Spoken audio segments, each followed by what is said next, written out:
Ok ragazzi, noi ci troviamo ad Alleghe e questo è il suo meraviglioso lago.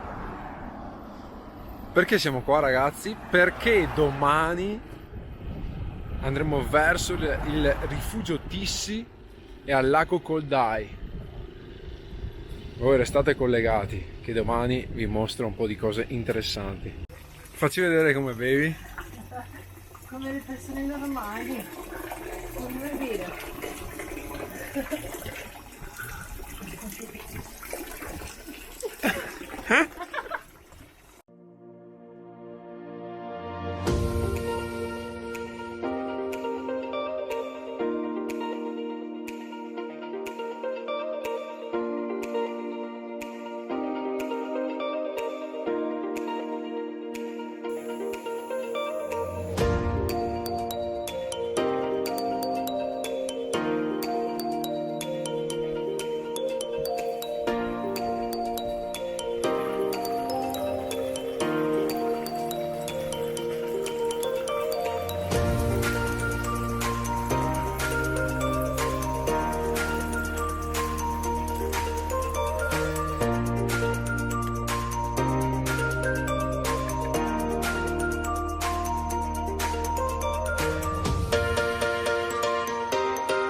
Se sei felice tu lo sai, batti i bastoncini.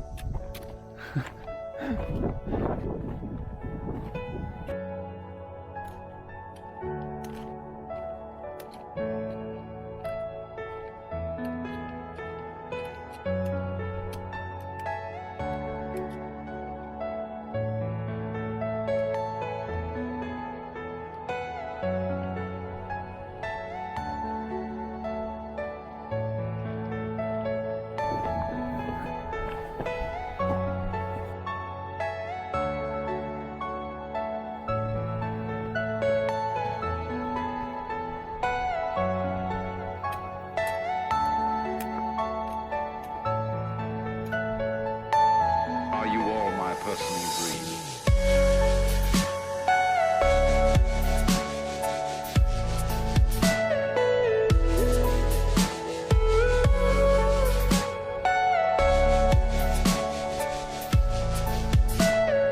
Everything you know is in your mind.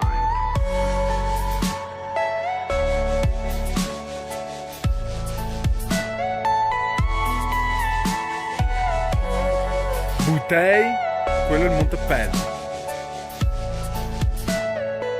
Stiamo tornando dove? Stiamo tornando ai piani di Pezzè. Escursione completata. Niente ragazzi, 1400 di dislivello portato a casa. Ci vediamo al prossimo video.